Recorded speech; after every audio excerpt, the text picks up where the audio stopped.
Assalamualaikum warahmatullahi wabarakatuh.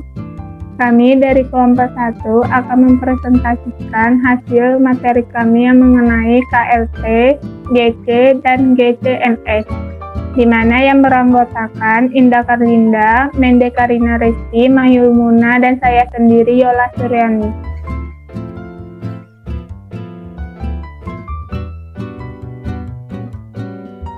Kromatografi lapis tipis. Kromatografi lapis tipis merupakan salah satu analisis kualitatif dari suatu sampel yang ingin dideteksi dengan memisahkan komponen-komponen sampel berdasarkan perbedaan kepolaran. Kromatografi lapis tipis menggunakan fasa gerak berupa eluen serta fasa diam berupa plat dengan lapisan absorben yang tidak mudah bereaksi, misalnya silika gel, aluminium oksida, atau selulosa. Prinsip kerja kromatografi lapis tipis ini adalah pemisahan sampel berdasarkan perbedaan kepolaran dari sampel versus pelarut fase gerak yang digunakan. Teknik KLT menggunakan fase diam dalam bentuk plat tipis silika dan fase geraknya bisa berupa air atau pelarut organik. Pemilihan fase gerak ini tergantung dengan jenis sampel yang akan dipisahkan.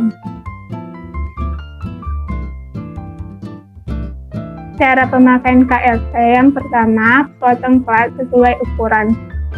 Yang kedua itu, buat garis dasar atau baseline di bagian bawah sekitar 0,5 cm dari ujung bawah plat dan garis akhir di bagian atas. Ketiga, menggunakan pipa kapiler, totalkan sampel cairan yang telah disiapkan sejajar tepat di atas baseline. Jika sampel padat, larutkan pada pelarut tertentu, keringkan, dan totalkan. 4. Dengan pipet yang berbeda, masukkan masing-masing eluen ke dalam chamber dan campurkan. 5. Tempatkan plat pada chamber berisi eluen. Baseline jangan sampai tercelup oleh eluen. Tutuplah chamber. 6. Tunggu eluen mengelusi sampel sampai mencapai garis akhir.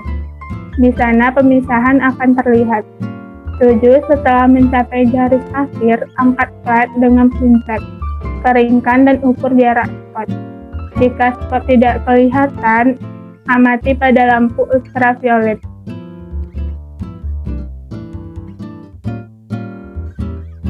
Teknik KLT. Pertama, fase diam berupa lembaran silika diberi sampel dengan penyuntik sampel secara hati-hati pada ujung silika. 2. Sampel berupa noda akan kering, kemudian celupkan dalam fase gerak yang ada dalam bejana. 3. Bila perlu, bejana ditutup. 4. Pemisahan akan terjadi karena perbedaan afinitas sampel dengan fase diam dan fase gerak. 5. Bila elusi telah selesai, pelarut akan dibiarkan menguap. 6. Bila perlu, lakukan pemeriksaan di bawah sinar ultraviolet bagi sampel yang diduga berpendar pada sinar ultraviolet. Nilai RF pada KLT. Nilai RF merupakan ketetapan fisika untuk setiap senyawa dan didefinisikan sebagai jarak yang ditempuh. Senyawa dari titik awal sampai titik berhenti dibagi dengan jarak yang ditempuh oleh pelarut. Nilai RF dapat berubah akibat faktor suhu, arah serat kertas, dan banyaknya senyawa yang ditotalkan. Oleh karena itu, harga RF tidak dapat diandalkan untuk identifikasi tanpa pertimbangan. Rumus RF adalah jarak yang ditempuh substansi per jarak yang ditempuh oleh pelarut. Semakin besar nilai RF dari sampel, maka semakin besar pula jarak bergeraknya senyawa tersebut pada plat kromatografi lapis tipis. Kekurangan KLT yang pertama, plat kromatografi lapis tipis tidak memiliki fase diam yang lebih lama. 2. Karena KLT beroperasi sebagai sistem terbuka, beberapa faktor seperti kelembapan dan suhu dapat mempengaruhi hasil akhir kromatogram.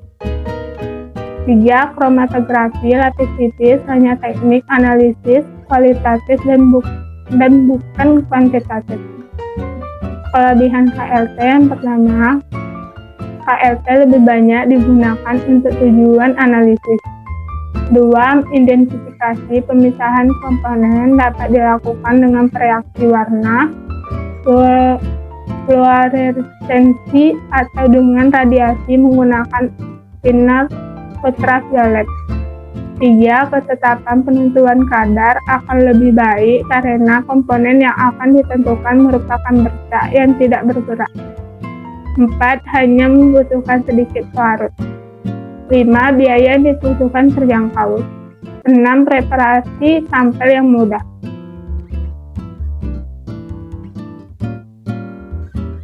Manfaat KLT itu ada 1. Pengujian kualitatif berbagai obat. 2. Kromatografi lapis tipis digunakan untuk memurnikan sampel apapun dan perbandingan langsung dilakukan antara sampel dan sampel asli. 3. Kromatografi lapis tipis dapat digunakan untuk mengidentifikasi produk alami. 4. Kromatografi lapis tipis digunakan dalam industri kosmetik. Hasil analisis KLT. Pada hasil analisis kualitatif, larutan uji sampel listrik ditotalkan di atas plat KLT dan dibandingkan dengan larutan pembanding, yaitu rondamin B baku. Fase gerak dalam analisis KLT ini menggunakan 4 jenis pelarut campuran.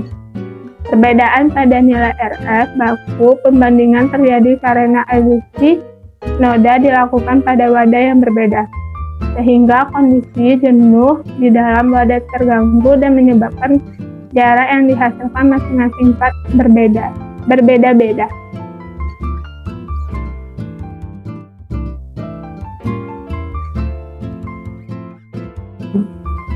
Selanjutnya ada gas kromatografi atau GC, di mana kromatografi gas atau GC adalah proses pemisahan campuran menjadi komponen-komponen dengan menggunakan gas sebagai fase bergerak yang melewati suatu lapisan serapan atau sorben yang diam.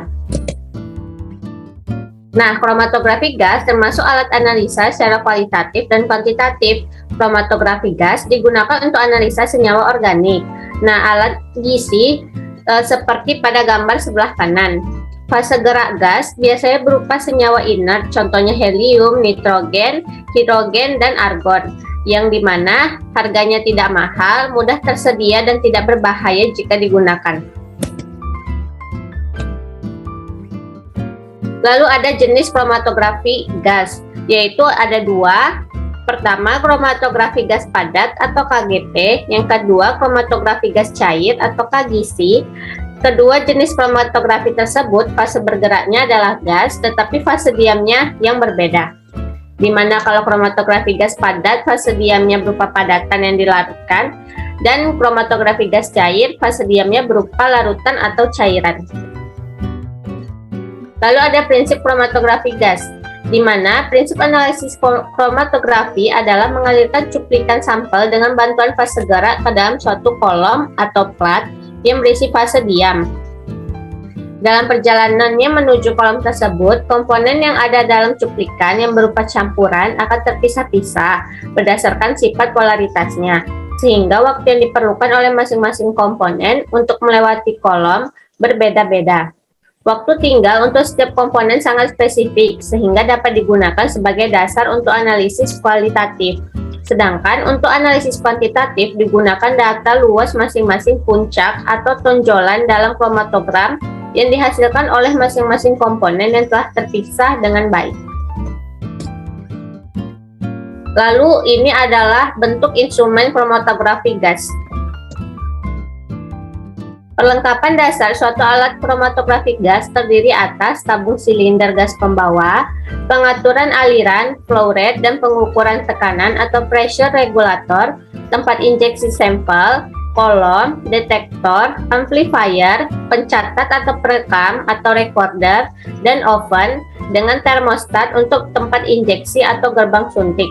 Nah, ini bagian-bagian dari gizi. Nah, bagian-bagian gizi ada yang penting yaitu gas pembawa. Gas pembawanya berfungsi untuk sebagai fase gerak pada gizi atau KG, kromatografi gas. Yakni tujuannya adalah untuk membawa solut ke kolom sehingga gas pembawa tidak berpengaruh pada selektivitas. Kecepatan linier dari karir gas menentukan efisiensi kolom. Nah, syarat gas pembawa yaitu harus inert, koefisien difusi sampel pada gas tersebut rendah, murni dan mudah diperoleh, harganya murah, dan cocok untuk detektor yang digunakan. Gas pembawa dan pemakaian detektor. Nah, contohnya jika gas pembawanya hidrogen, detektornya adalah TCD atau hantar panas. Jika gas pembawanya helium, maka detektor yang bisa digunakan yaitu TCD, FID, FPD, dan FTD, dan sebagainya, sesuai pada slide. Lalu ada ruang injeksi sampel, di mana fungsi dari ruang injeksi sampel adalah untuk menghantarkan sampel ke dalam aliran gas pembawa. Ruang suntik ini harus dipanaskan tersendiri dan terpisah dari kolom. Suhu dari ruang injeksi sampel biasanya sama atau sedikit lebih tinggi, misalnya 50 derajat Celcius di atas suhu kolom, di mana sampel seketika menjadi uap dan segera masuk ke dalam kolom dibawa oleh karir gas. Kolom. Nah, bagian-bagian dari gizi ada yang namanya kolom, di mana kolom merupakan tempat terjadinya proses pemisahan karena di dalamnya terdapat fase diam. Ada dua jenis kolom pada kromatografi gas, yaitu kolom kemas atau packing kolom yang gambarnya terlihat pada gambar sebelah kiri, dan kolom kapiler atau kapilari kolom yang gambarnya dan bentuknya terlihat pada gambar sebelah kanan. Lalu ada bagian dari kromatografi gas yang lain yaitu detektor, di mana detektor merupakan perangkat yang diletakkan pada ujung kolom tempat kuat fase gerak yang membawa komponen hasil pemisahan. Detektor berfungsi untuk mengubah sinyal gas pembawa dan komponen di dalamnya menjadi sinyal elektronik, di mana sinyal elektronik ini berguna untuk analisis kualitatif dan kuantitatif terhadap komponen-komponen yang terpisah di antara fase diam dan fase gerak.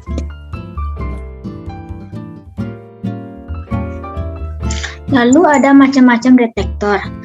Jenis-jenis detektornya ada daya hantar panas atau TCD, itu sifatnya non-destruktif, jenis sampelnya senyawa umum, batas linearitasnya 10⁴, batas terkecilnya pendeteksian 10 pangkat 5 gram per mililiter. Lalu ada ionisasi nyala, VID, sifatnya destruktif, jenis sampelnya senyawa organik, batas linearitasnya 10⁻⁷, batas terkecil pendeteksiannya 2 kali 10⁻⁻11 gram per mililiter, dan sebagainya bisa dilihat pada slide.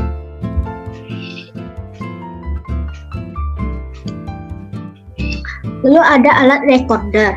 Alat ini perekam isyarat dari detektor dan akan menunjukkan hasil berupa kromatogram. Isyarat akan diperlemah atau diperkuat sehingga cocok dalam selang recorder yang dipergunakan. Penguatan ini dapat diatur dengan menggunakan atenuasi yang tepat. Bentuk dari kromatogram ini bergantung kepada jenis detektornya. Lalu ada alat termostat, yang mana untuk mengkondisikan suhu kolom, injektor, dan detektor sedemikian rupa, sehingga dapat dilakukan penganalisian sampel dengan baik. Untuk mendapatkan kondisi tersebut, kolom ditempatkan dalam oven yang terisolasi dan dipanaskan atau didinginkan dengan suhu yang dapat dikontrol dengan baik.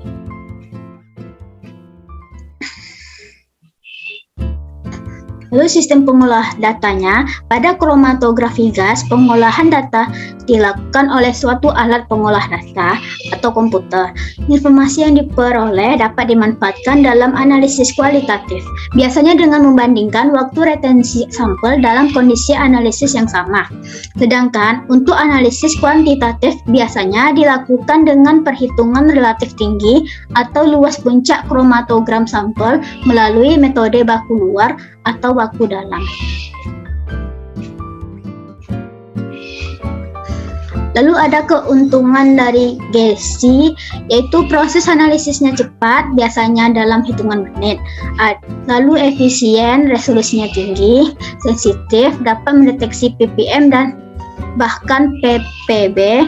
Lalu analisis kuantitatifnya dengan akurasi yang tinggi, memerlukan sampel dalam jumlah kecil, umumnya dalam mikroliter. Lalu dapat handal dan relatif sederhana dan tidak mahal.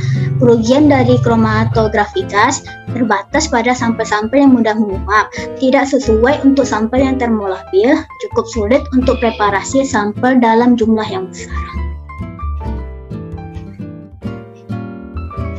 Nah, contoh dari kromatografi gas bisa dapat dilihat pada slide.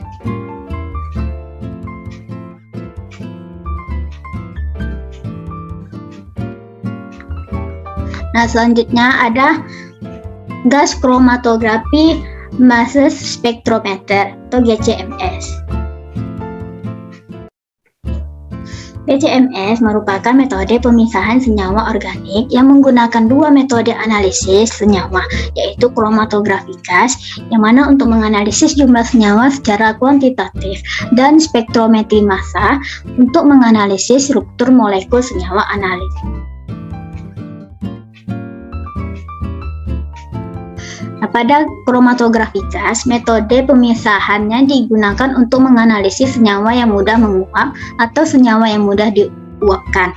Lalu pada spektrometri massa, suatu metode analisis instrumental yang dipakai untuk identifikasi dan penentuan struktur dari komponen sampel dengan cara menunjukkan massa relatif dari molekul komponen dan massa relatif hasil pecahannya. Nah, berikut ini adalah rangkaian instrumentasi dari gabungan alat gas kromatografi dan spektroskopi massa, yang mana bergabung menjadi satu kesatuan, dapat dilihat pada slide.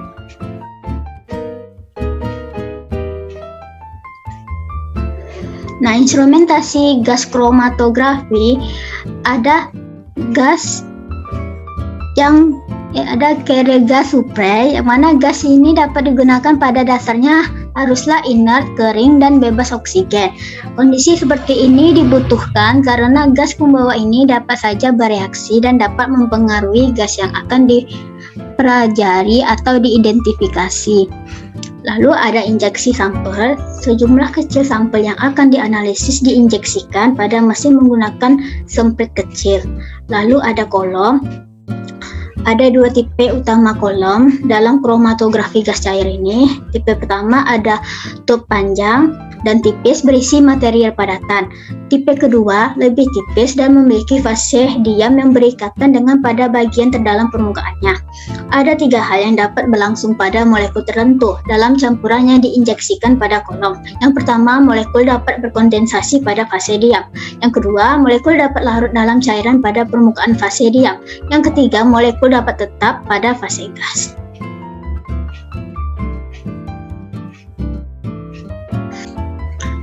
Ada instrumentasi massa spektrometer. Yang pertama, sumber ion. Setelah melewati rangkaian gas kromatografi, sampel gas yang akan diuji dilanjutkan melalui rangkaian spektroskopi massa. Molekul-molekul yang melewati sumber ion ini diserang oleh elektron dan dipecah menjadi ion-ion positifnya. Tahap ini sangatlah penting karena untuk melewati filter, partikel-partikel sampel haruslah bermuatan. Lalu ada filter. Jadi selama ion melalui rangkaian spektroskopi massa, ion-ion ini melalui rangkaian elektromagnetik yang menyaring ion berdasarkan perbedaan massa. Para ilmuwan memisahkan komponen-komponen massa untuk kemudian dipilih yang mana yang boleh melanjutkan, yang mana yang tidak. Jadi filter ini terus menyaring ion-ion yang berasal dari sumber ion untuk kemudian diteruskan ke detektor. Ada detektor yang mana dalam mekanisme reaksi pembakaran senyawa organik merupakan hal yang sangat kompleks. Jadi selama proses, sejumlah ion-ion dan elektron-elektron yang dihasilkan dalam nyala, kehadiran ion dan elektron dapat dideteksi. Seluruh detektor ditutup dalam oven yang lebih panas dibanding dengan temperatur kolom. Hal itu menghentikan kondensasi dalam detektor. Prinsip kerja kromatografi massa spektrometri.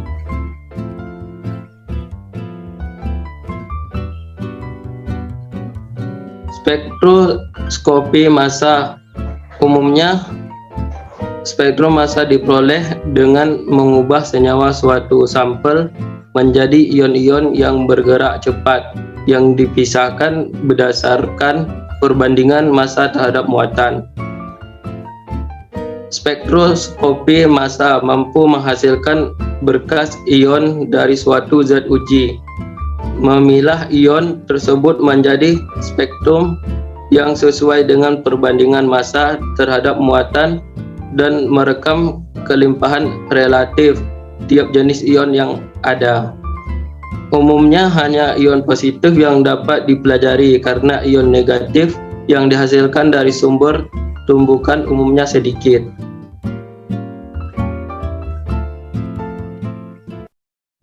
Saat GC dikombinasikan dengan MS, akan didapatkan sebuah metode analisis yang sangat bagus.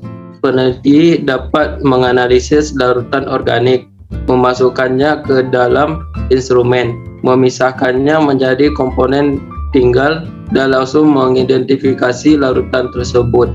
Selanjutnya, peneliti dapat menghitung analisa kuantitatif dari masing-masing komponen.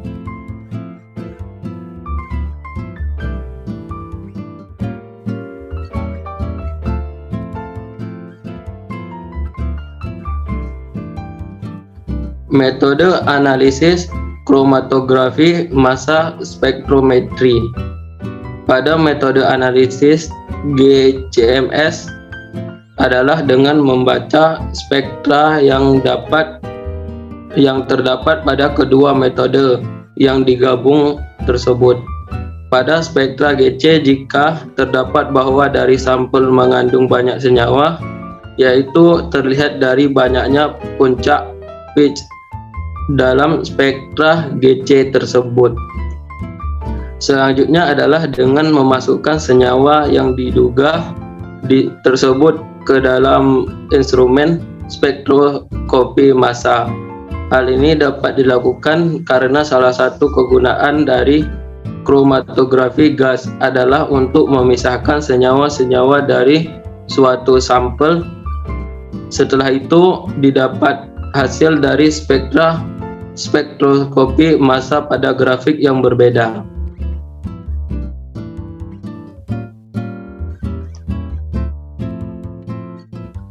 Prosedur kerja GCMS. 1. GCMS dinyalakan dan diatur seluruh komponen yang terkait hingga sampel siap diinjeksi dan siap running. 2. Tampilan analisis diatur. 3. Ditekan sampel logen pada monitor sambil menunggu GC dan MS pada kondisi siap.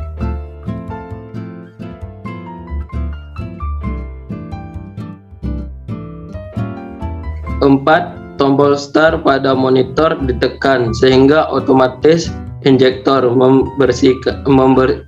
membersihkan seringan sesuai setting. Kemudian sampel diinjeksikan ke dalam auto injektor. Sampel dibawa ke terminal injektor sebagai tempat penguapan sampel yang kemudian dibawa oleh gas pembawa. 5. Gas pembawa dari tangki bertekanan tinggi akan mengalir melalui pengatur tekanan yang mengatur kecepatan aliran gas, kemudian melewati filter gas alat injektor. 6. Sampel yang sudah menguap di bawah menuju kolom kapiler oleh gas pembawa, di mana penggunaan kolom bersifat polar, semipolar, dan nonpolar.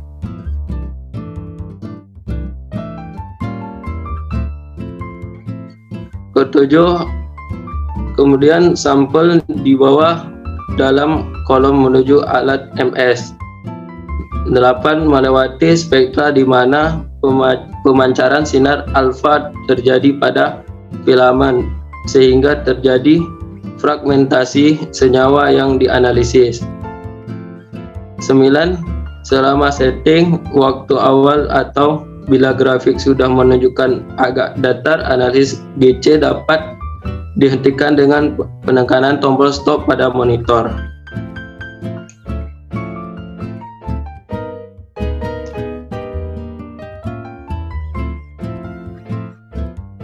10.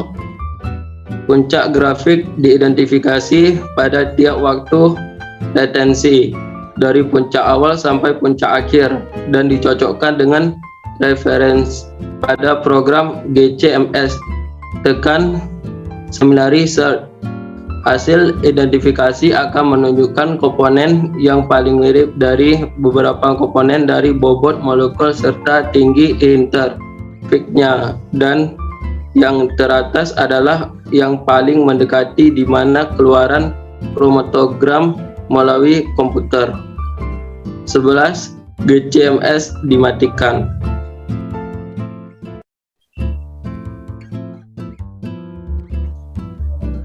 Contoh hasil kromatogram dari penetapan kadar acetaminophen pada spesimen rambut manusia dengan metode GCMS.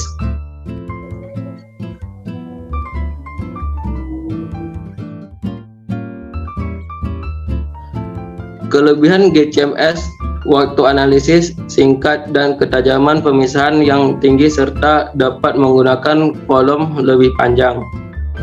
Kesetimbangan partisi antara gas dan cairan berlangsung cepat sehingga analisis relatif dapat cepat dan sensitivitasnya tinggi.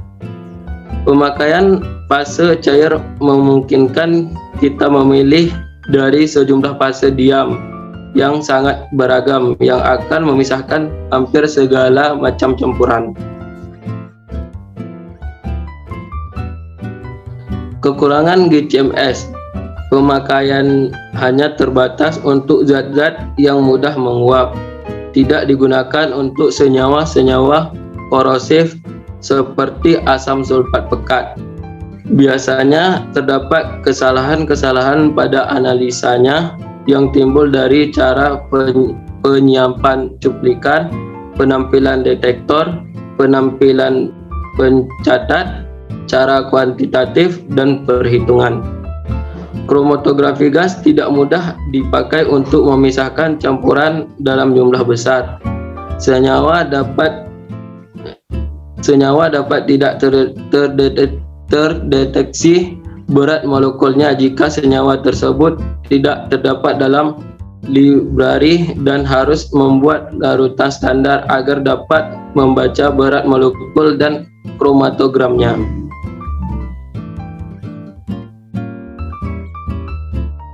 Sekian dan terima kasih presentasi kami mengenai KLP, GC, dan GCMS. Apabila ada kata-kata yang salah, mohon dimaafkan. Wassalamualaikum warahmatullahi wabarakatuh.